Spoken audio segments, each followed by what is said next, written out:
जाए तो शादी कर लूँगा, मिल जाए तो शादी कर लूँगा, चाहे किसी तीर्थ की पंडी हो, चाहे किसी कोठे की रंडी हो जाऊँगा लड़के का बाप, मेहनत से काम अगर लूँगा, मिल जाए तो शादी कर लूँगा। शारीरिक स्नेह बिखर जाता, मन मिलन अनस्वर होता है, ये काल जयी है जीवन में जो नीरों को स्वर देता है। जो प्रेम पुरोधा होता है वो नित उमंग से डग भरता, जो अविचल पुलिस की कितना चाहे है सदा हौसलों से डरता।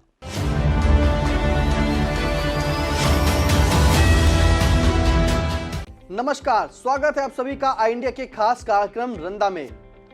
रंदा के लिए हमारे साथ आई इंडिया के स्टूडियो में हमारे खास मेहमान वरिष्ठ पत्रकार, कवि एवं रंगकर्मी ज्ञान प्रकाश सिंह प्रतीक जी मौजूद हैं। तो प्रतीक जी, आपका बहुत बहुत स्वागत है इस रंदा खास कार्यक्रम में। आज की खबर के लिए पहले हम ले चलते हैं आपको, जहां मोहम्मद आजम खां के मीडिया प्रभारी रहे फसाहत अली खां सानू भाजपा में हुए शामिल। बोले अब अब्दुल कमल खिलाएगा। भाजपा प्रदेश अध्यक्ष भूपेंद्र सिंह चौधरी ने पार्टी की सदस्यता ग्रहण कराई। सानू पर भी हैं 30 से अधिक मुकदमे दर्ज, 2 बार हो चुके हैं। वह जिला बदर क्या कहता है जिला बदर पर और अब्दुल कमल खिलाएगा पर, रंदा की टिप्पणी सुनते हैं। क्या धांसू कट है भाजपाई वॉशिंग मशीन। एक तरफ बड़े से बड़े अपराधी व भ्रष्टाचारी को उसमें डालो और दूसरी तरफ कथित राष्ट्रवादी व नीट एंड क्लीन की छवि वाला नेता के रूप में उसे निकालो। जब 30 से अधिक आपराधिक मुकदमे वाला तड़ी पार सानू भाजपा में शामिल होकर कमल कमल चिल्ला रहा है, तो वो रामपुर विधानसभा के उपचुनाव में कमल क्यों नहीं खिला सकता। सानू के सफाई से भाजपाई बनने पर मोहम्मद आजम खां के अन्य चेले चपाड़े जो मुकदमों की गाज झेल रहे हैं, उन्हें जरूर आशा बन गई होगी कि देर सवेर कहीं वो भी भाजपाई वॉशिंग मशीन में भाजपा के प्रदेश अध्यक्ष भूपेंद्र सिंह चौधरी रहम करके अगर डाल दिया तो वो भी भाजपाई हो जाएंगे और पुलिस प्रशासन द्वारा लादे जा रहे नए नए मुकदमों से उन्हें निजात मिल जाएगी। मोहम्मद आजम खां के मीडिया प्रभारी रहे फसाहत अली खां सानू भाजपा में जाकर अब वो आजम खां की बची खुची राजनीतिक लंका में न सिर्फ आग लगाने का काम करेंगे, बल्कि वो घर का भेदी लंका ढाए की कहावत भी सिद्ध करेंगे। लोग अब कहने लगे हैं कि कहीं मोहम्मद आजम खां अपने मीडिया प्रभारी सानू की तरह मुकदमों के बोझ से उबकर भाजपाई वॉशिंग मशीन में बिना शर्त न घुस जाए। भाजपा की वॉशिंग मशीन अगर आपराधिक मुकदमों व भ्रष्टजनों को अपने कार्यकर्ता के रूप में अवतार देती है, तो फिर इस मशीन को हर जेल में लगवा दें और उन्हें इस मशीन में डालकर अच्छे कार्यकर्ता नेता के रूप में उन्हें निकाल लें। अपराधी व भ्रष्टाचारी सभी कमल छाप नेता कार्यकर्ता हो जाएंगे, तो फिर अपराध पर अंकुश स्वतः लग जाएगा। पुलिस और न्यायालय को मुकदमों के बोझ से निपटारे से फुर्सत मिल जाएगी। आपको याद होगा कि हिमाचल प्रदेश के बड़े कांग्रेस नेता रहे पंडित सुखराम कांग्रेस की नरसिंहा राव की सरकार में केंद्रीय दूरसंचार मंत्री के रूप में बड़ा घोटाला किया था। भाजपा सांसदों ने लोकसभा नहीं चलने दी थी, कांग्रेस ने उन्हें पार्टी से निकाल दिया था। फिर उन्होंने अपनी पार्टी बनाकर अपने राज्य हिमाचल प्रदेश से चुनाव लड़वाया था, जिसमें करीब 22 सीटों पर पंडित सुखराम की पार्टी को विजय मिली थी। पंडित सुखराम व भाजपा ने मिलकर हिमाचल प्रदेश में सरकार बना ली थी। तब उन्हें पंडित सुखराम का भ्रष्टाचार याद नहीं आया था। रंदा दोहरे आचरण की हमेशा निंदा करता रहा है। ऐसी राजनीति के कारण ही संसद तथा विधानसभा में करीब 1/3 सांसद विधायक दागी हैं। कई ऐसे माननीय हैं जिन पर हत्या, लूट, बलात्कार जैसे मुकदमे अदालतों में विचाराधीन हैं। जी बिल्कुल सही कहा आपने कि जिस तरह से आजम खां के जो मीडिया प्रभारी सानू हैं वो कल तक सपा में थे और इन्हें अब जो है वो भाजपा में शामिल हो गए हैं। और भाजपा में शामिल होने पर रंदा ने कहा कि भाजपा एक ऐसी वॉशिंग मशीन है कि इधर जो है आपराधिक डालो, उधर भाजपाई छाप नेता तैयार। तो रंदा की ये मांग है कि वो हर जेल में जो है ऐसी मशीन लगा दे जिसमें कम से कम भाजपा के जो है कार्यकर्ता तो निकल ही आएंगे। फिलहाल ले चलते हैं आपको दूसरी खबर पर, जहां थाना रामपुर कला क्षेत्र में टुकड़े कर फेंकी गई महिला के हत्याकांड का पुलिस ने किया खुलासा। पति ने ही किए थे पत्नी के 6 टुकड़े। क्या कहता है रंदा, सुनते हैं। मानवता को शर्मसार करने वाली इस हृदय विदारक घटना की रंदा घोर निंदा करता है और कहना चाहता है पत्नी या प्रेम का कोई मूली, गाजर या सब्जी नहीं है कि उसे काट कर टुकड़े कर दिए जाएं और कटी सब्जी को सड़ने के भय से इधर उधर फेंक दिया जाए।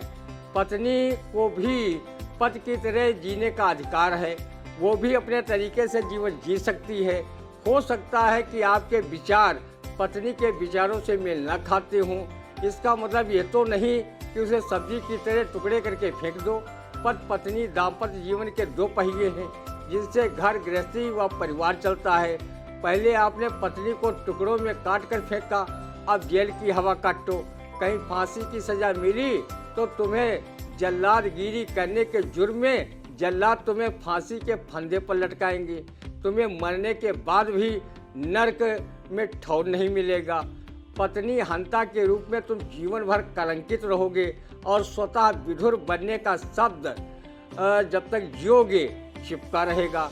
रंदा ने अनुभव किया है कि एक समाज में वो लोग हैं जो पत्नी व प्रेमिका को अपनी हवस का शिकार बनाकर उसे अपने रास्ते से हटाने का कुचक रचते हैं, जैसा दिल्ली में श्रद्धा के साथ आफताब ने किया। एक वो समाज में है जो लंबे समय तक कुंवारेपन का दंश झेलते हैं और शादी के लिए लालायित रहते हैं, पर उनकी शादी करने वाले लड़की पक्ष के लोग ही नहीं आते। ऐसे लोग भगवान से प्रार्थना करते हैं, हे प्रभु कहीं शादी का जुगाड़ हो तो करवा दो।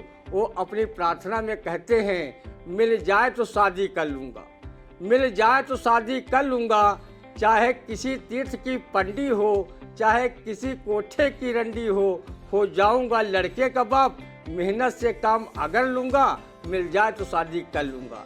रंदा भी अखंड कुंवारा है, वो कुंवारेपन का बोझ ढोते ढोते बुजुर्ग हो चला है, पर उसे कबीरदास की ये बात याद है, आशा तृष्णा न मरे मर जाए शरीर। रंदा का मन किसी कुंवारी बुढ़िया से शादी करने की ललक उसके दिल में अभी हिलोरे मारा करती है। वो अपने मन ही मन में मशहूर शायर महफूज रहमानी की इस शेर से शादी की दुआ परमपिता परमेश्वर से करता है कि उसकी शादी किसी फन्नेकट कुंवारी बुढ़िया से हो जाए। ऐसी बुढ़िया कोई या रब मुझे ऑफर कर दे, ऐसी बुढ़िया कोई या रब मुझे ऑफर कर दे, अपनी हिकमत से जो एक माह में फादर कर दे।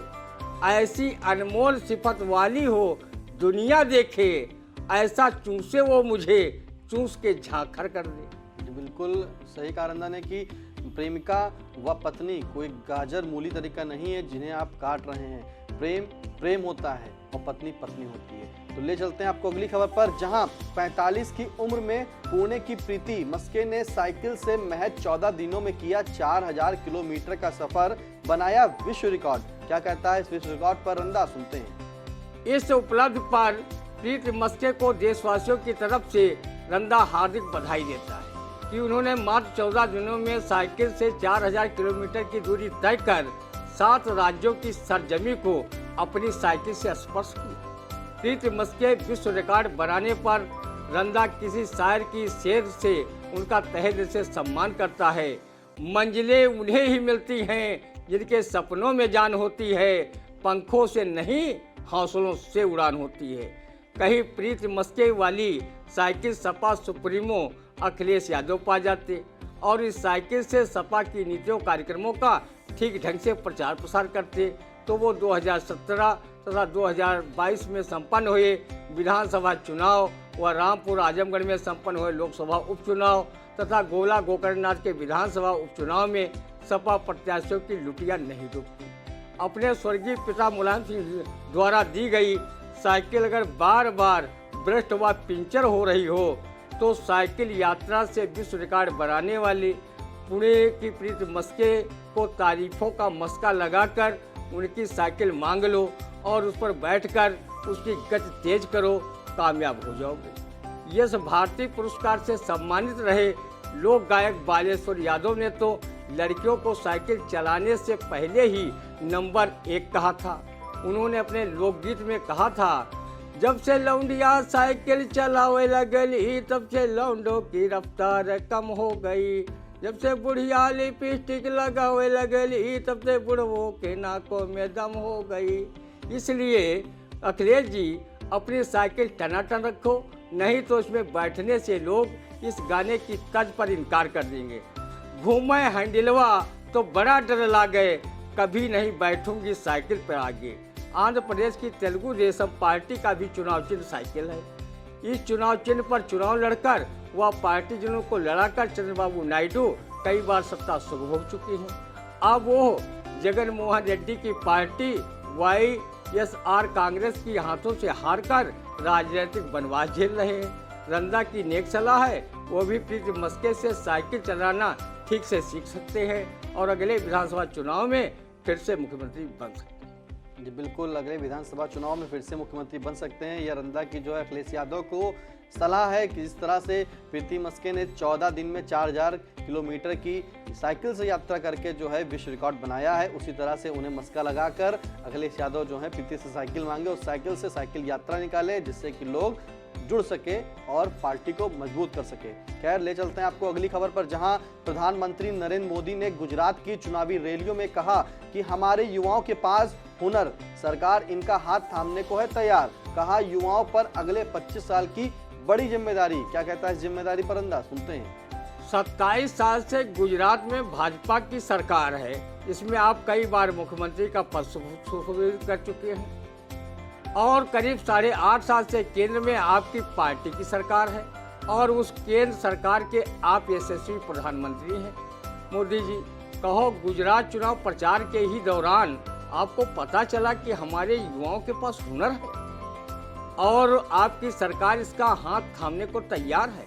प्रधानमंत्री जी, युवाओं का आप और आपकी सरकार जल्द हाथ थामे, नहीं तो यही हुनर वाले युवा बेरोजगारी व काम धंधा न मिलने से उबकर राहुल गांधी वाले पार्टी का हाथ थाम लेंगे तो आपको व आपकी पार्टी को 2024 में होने वाले लोकसभा चुनाव में महंगा पड़ जाएगा। जब मोदी जी आपने हुनरमंद युवाओं को समझने में बरसों लगा दिए तो उनका हाथ थामने में आपकी सरकार कितने वर्ष लगाएगी? जल्दी कीजिए, नहीं तो ये हुनरमंद युवा हाथ थामने की बात जोहते जोहते बूढ़े हो जाएंगे तो उनको कौन पूछेगा। जैसे आपकी पार्टी में अब मार्गदर्शक बने लाल कृष्ण आडवाणी व मुरली मनोहर जोशी जैसे नेताओं को तो कोई पूछता नहीं। वर्तमान परिस्थितियों को देखते हुए युवाओं पर लिखी गई अदब गोंडवी की ये शेर कुछ जमीन की सच्चाई तो उजागर ही कर रही है, कोई माने या न माने। इस व्यवस्था ने नई पीढ़ी को आखिर क्या दिया?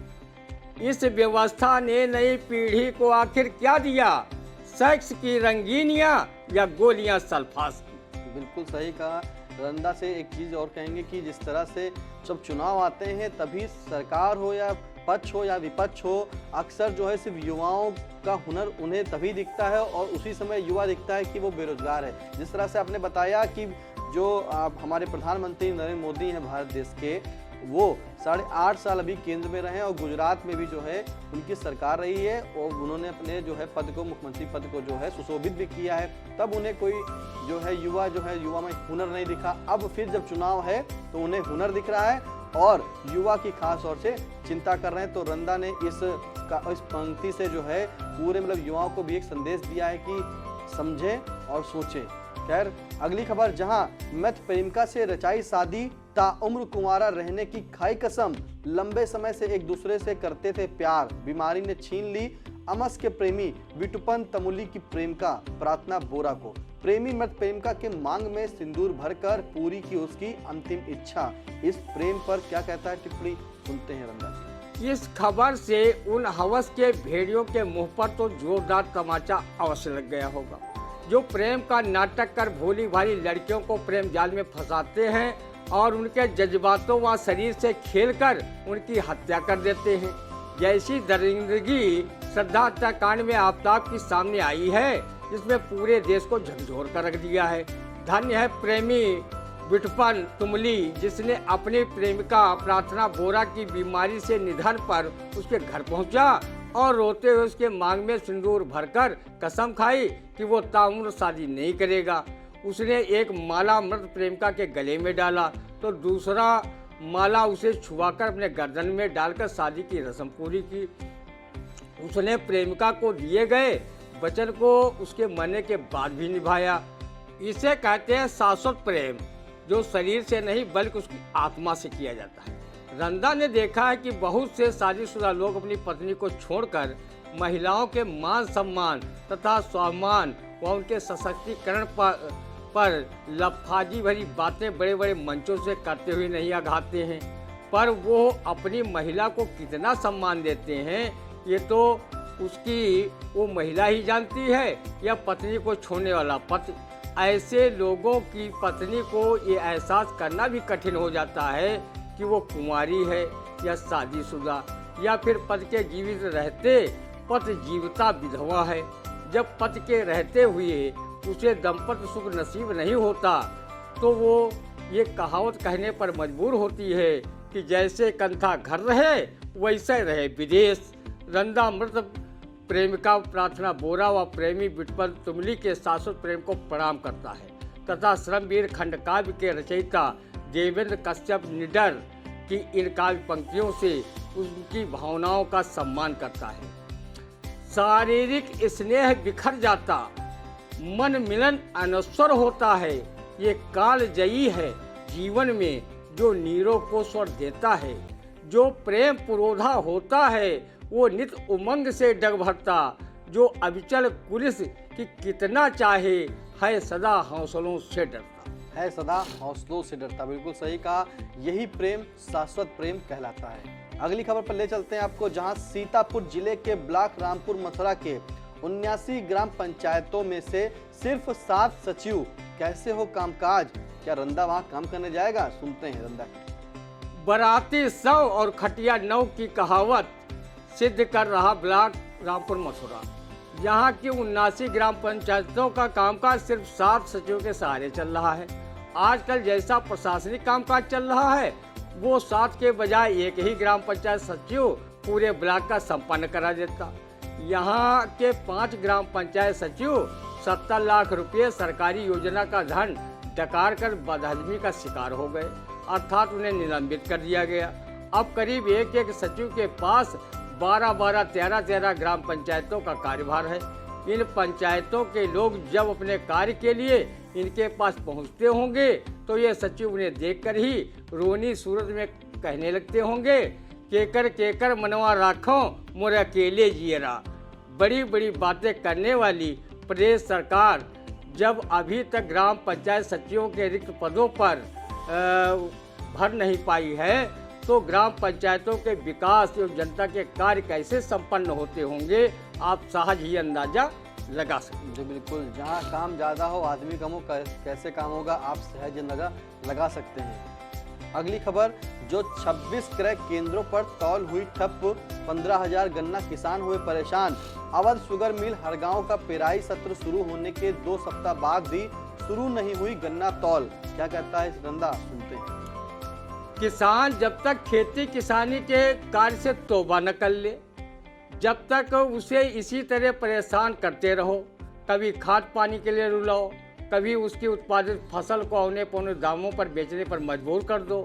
सरकारी व प्रशासनिक व्यवस्था के चलते किसानों की फसल को आवारा पशु चौपट कर दें और सरकार में बैठे लोग किसानों की आय दुगनी करने की माला जपते रहें, और उधर किसान बेचारा हाड़ तोड़ मेहनत करने के साथ अपनी उत्पादित फसल का सरकार द्वारा तयशुदा मूल्य भी न पाए। अवध शुगर मिल हरगांव के 26 क्रय केंद्र अभी तक बंद पड़े हैं, उन पर गन्ना तौल नहीं हो पा रही है। किसान अपना गन्ना गुड़ बेलों पर आधे से कम मूल्य पर बेचने को मजबूर हैं, लेकिन जिम्मेदार लोग किसानों की इन समस्याओं पर मौनी बाबा बने हुए हैं। और होंगे क्यों नहीं।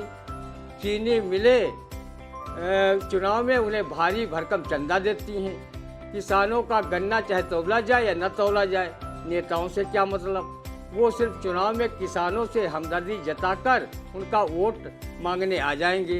रंदा ने जिला प्रशासन व शासन से किसानों की ओर से मांग की है कि बंद पड़े गन्ना क्रय केंद्रों पर गन्ना तौल शुरू कराई जाए तथा 2021 से बंद चल रहे गोबरहिया नदी के पुल का निर्माण कराया जाए तथा मथुआ मुगलपुर जर्जर मार्ग को दुरुस्त कराया जाए ताकि गन्ना ढुलाई में वाहनों को कोई दिक्कत न हो। अगर ये समस्या न सुधरी तो क्षेत्र के किसान 2024 के चुनाव में सत्ताधारी दल के प्रत्याशी को सबक सिखाने का काम वोटिंग मशीन के जरिए करें।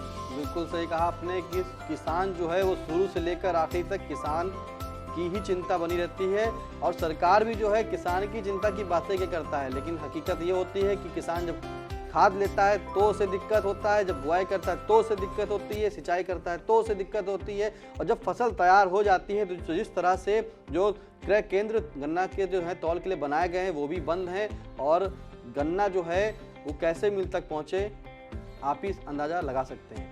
चलते हैं आपको अगली खबर पर, जहां ग्राम पंचायतों में बने सामुदायिक शौचालयों में पड़े ताले, कहीं केयर टेकर नहीं पहुंच रहे तो कहीं सुविधाएं हुई नदारद, ग्रामीण हो रहे परेशान। क्या कहता है इस सामुदायिक शौचालय पर जो ताले पड़े हैं इस पर रंदा? जब सामुदायिक शौचालय में ताले ही लटकाने थे तो लाखों रुपए खर्च कर इन्हें 100 पीस के रूप में बनवाया ही क्यों गया। ये शौचालय कोई पिकनिक स्पॉट तो है नहीं कि इन्हें लोग टिकट खरीद कर देखने आएंगे। पीकदान चाहे जितना महंगा क्यों न हो पर उसमें लोग थूकने का ही काम करेंगे। इसी प्रकार शौचालय तो शौच क्रिया के लिए ही होता है। रंदा जैसे ग्रामीणों के भाग्य में सामुदायिक शौचालयों का उपयोग लिखा ही कहाँ।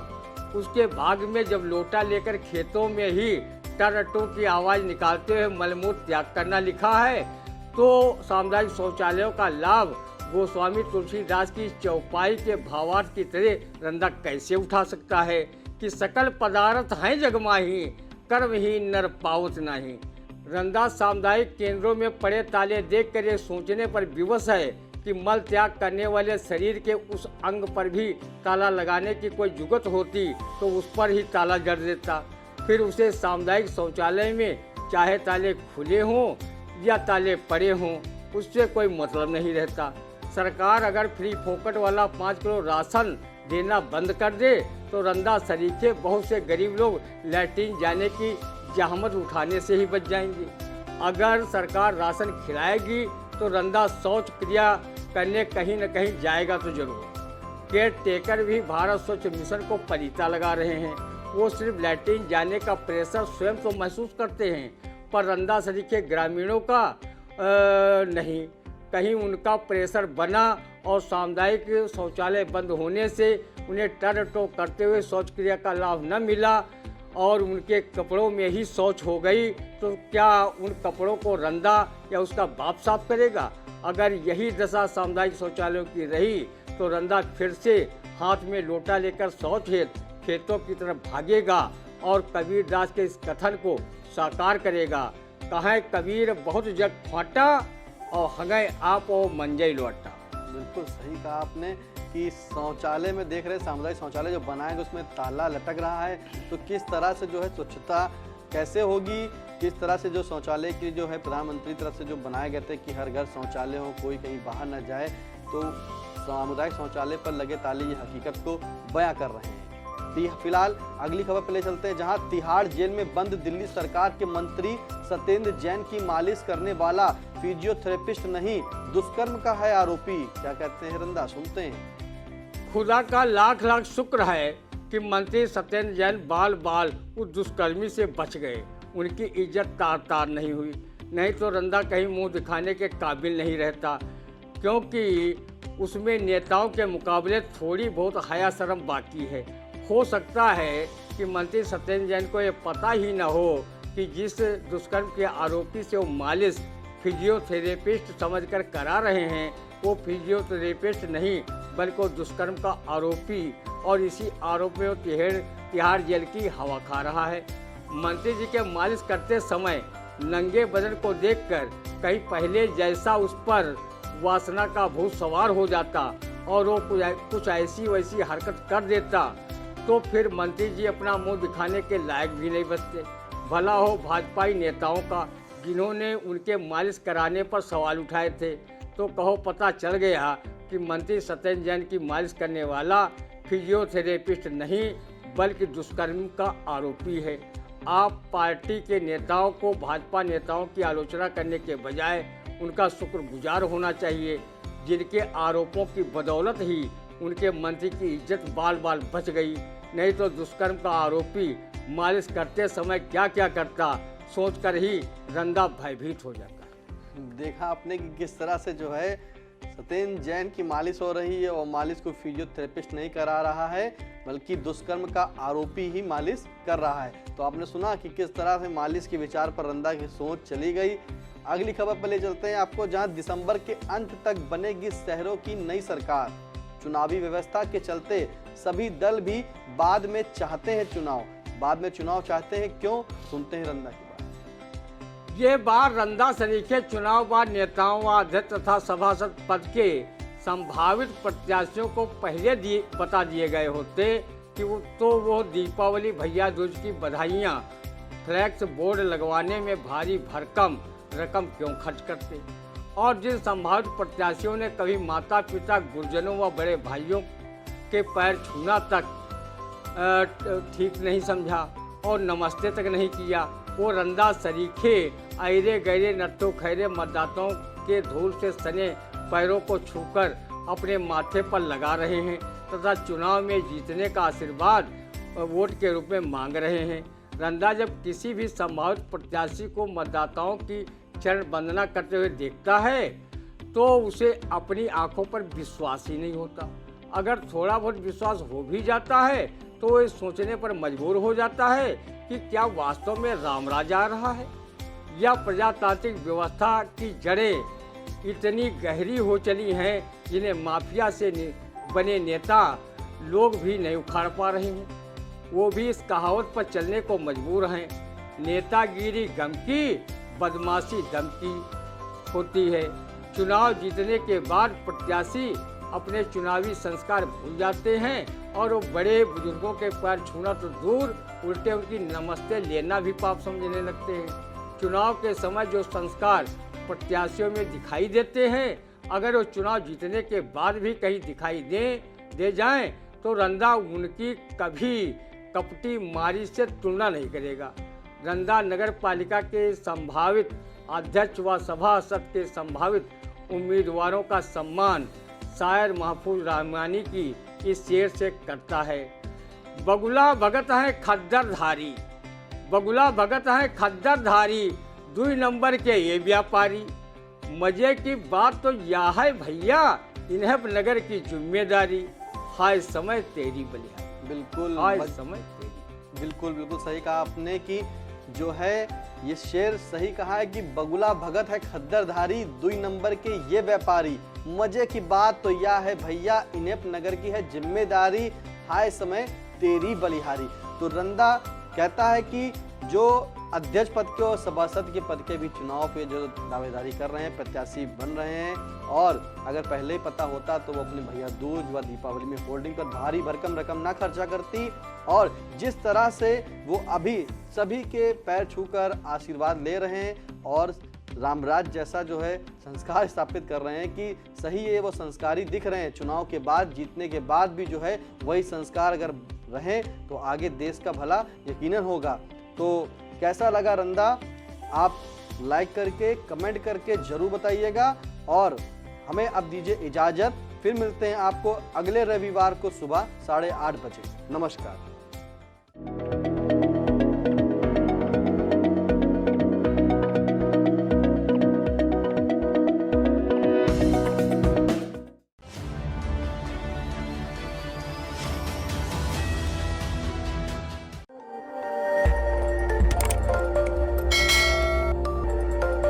खबर आपकी, नजर हमारी।